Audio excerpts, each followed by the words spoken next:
What's going on, guys? Patrick here, bringing you a brand new video. Today we've got another killer video for you guys full of information. Today we're going to be looking at what we can expect from the next Bitcoin move, what exactly I'm looking at on the charts, and we're also going to be talking about the potential ban of stablecoins and what that can mean for the Bitcoin price. So make sure you guys stay all the way until the end because this is going to be full of information. And also, guys, if you guys are interested in making money with cryptocurrencies, make sure you check out the first link in the description or the first link in the comments for the Cryptocurrency Trade Alert group. I post every single one of the trades that brought me to a six-figure portfolio in this group. So if you're a complete beginner, if you don't have time to do technical analysis, or if you don't know how to do technical analysis, you can copy every single one of my and my team's trades. It takes 2 to 3 minutes to set up, and after that, profits are taken automatically for you. So it becomes very, very passive. We have altcoin trades, we have leverage trades, and we have the #1 community in the cryptocurrency space, full of people ready and able to answer any question that you have 24/7. We also have the free trial still going on for 14 days, so there's no excuse not to get in. If you join and you realize this is not for me, this is not something I want to be a part of,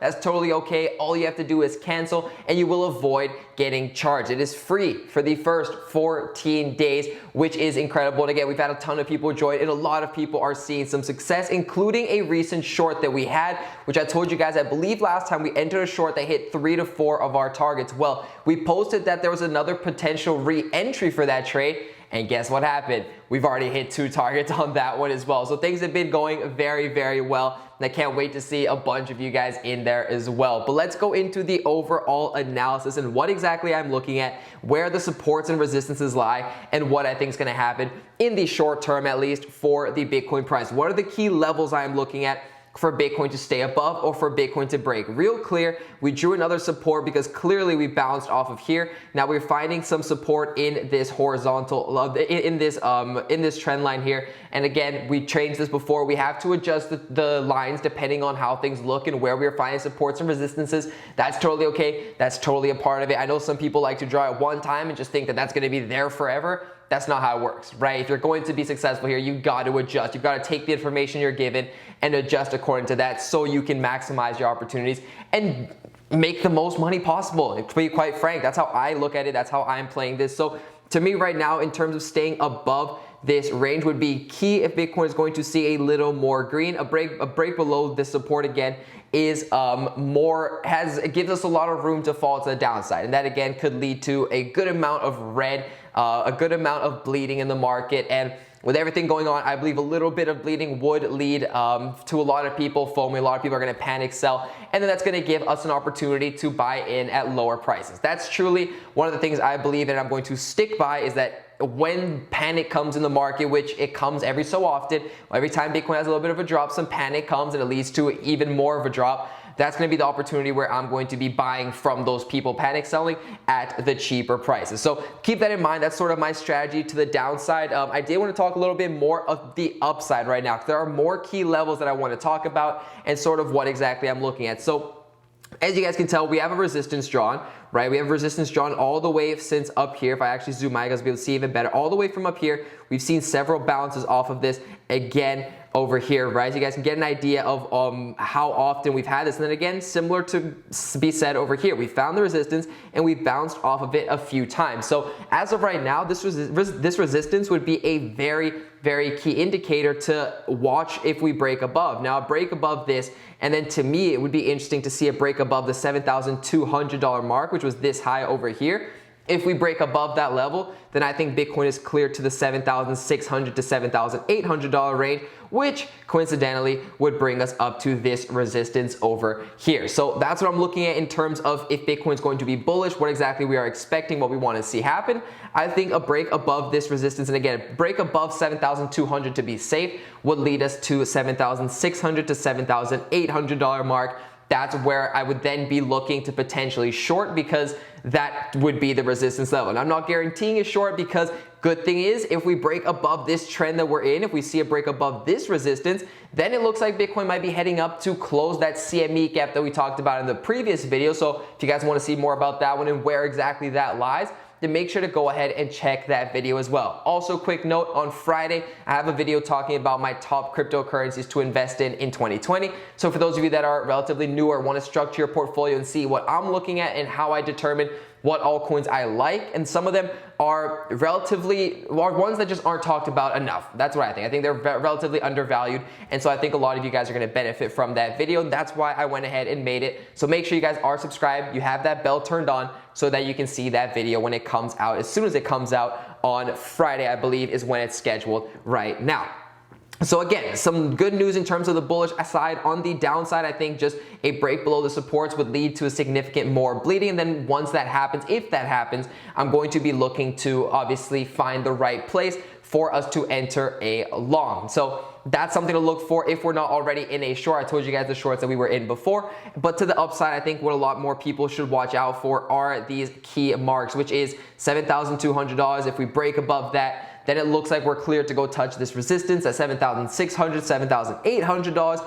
And then if we break above that, we're looking to close that CME gap that we talked about in the previous video as well. So closing that gap and then heading on into the 8,000s is very possible if we break above this pattern. So keep an eye on that. Some things, just want to update you guys on what exactly I'm looking at. Let's go into the shorter time frames really quick, because I wanted to see the EMA ribbon. You guys will notice very, very tight EMA ribbon with a lot of ups and downs.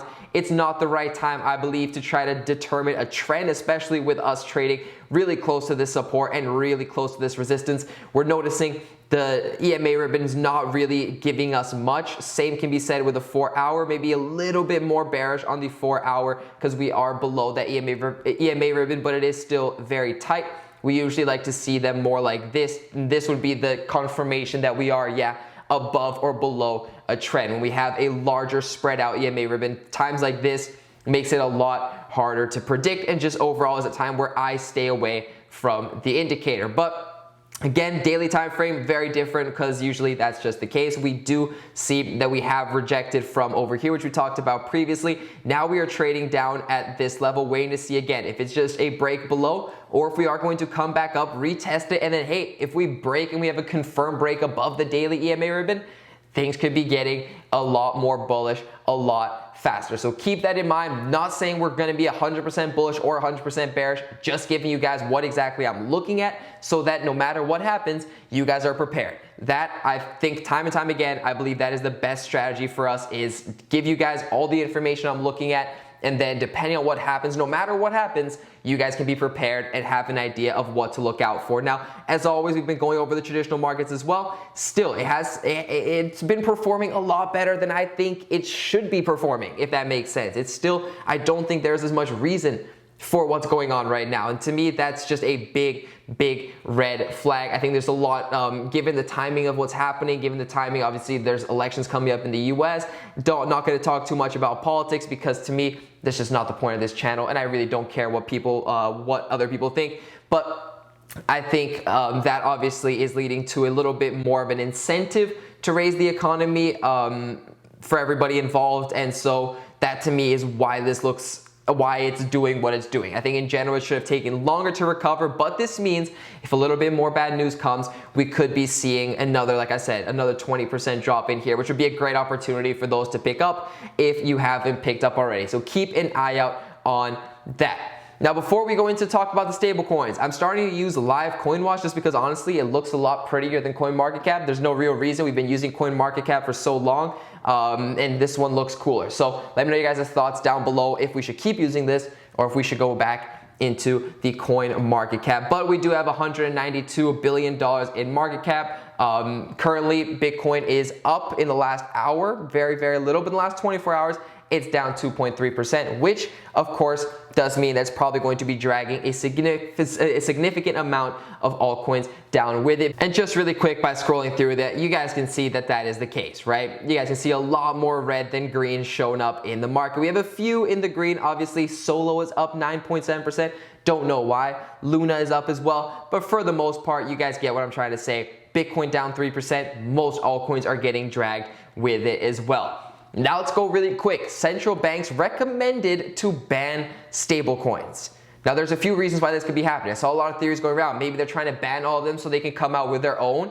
This might sound crazy, but honestly, I've seen crazier things, and that doesn't sound as crazy to me. It sounds pretty possible. It sounds like a valid theory, I believe. But aside from what exactly the reasons are, what could this mean for the price of Bitcoin? Because there's a lot of money in stablecoins for those of you who don't know. So the recommendations are being presented before an audience of G20 countries and reference major stablecoins including USDT, USDC, TUSD, PAX, and DAI. Now, to give you guys an idea of how much money is in stablecoins right now, there is roughly just under $1 billion of USDT sitting on Binance.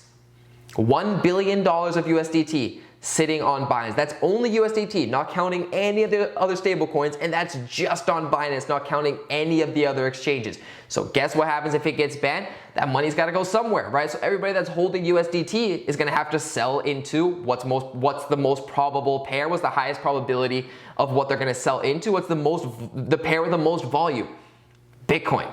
So guess what happens when a lot of money flows back into Bitcoin? The price goes up. So that's something to keep in mind as well as to what exactly this could have as what this could cause for the Bitcoin price. Although overall it might sound like bearish news, right? And we'll see how exactly prices react. If all the money from that flows into Bitcoin, then I don't care how bearish the news is. There's a lot of money in stablecoins that are going to hugely inflate the market if they do just all jump into Bitcoin at one time. Keep that in mind. I can't wait to see how exactly this plays out. Either way, we're going to be looking for opportunity. I'm not in a position to make the decision or not make the decision.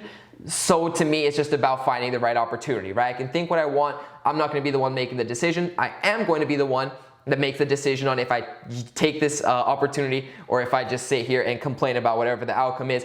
I'm going to choose to take the opportunity. Hopefully, you guys are going to be with me on that one. But guys, that's going to be it for this video. Let me know what you guys think in the comments down below. Leave a thumbs up if you did enjoy it. And as always, be subscribed and have your notifications turned on so you can check back in to see future videos. We're going to have a lot more varying content on here. I have a lot more ideas as to what type of content we're going to be making just to make things different all the time and to give back to you guys in all different ways. So make sure you guys are tuning in. Thank you so much for watching. I'll see you guys on the next video.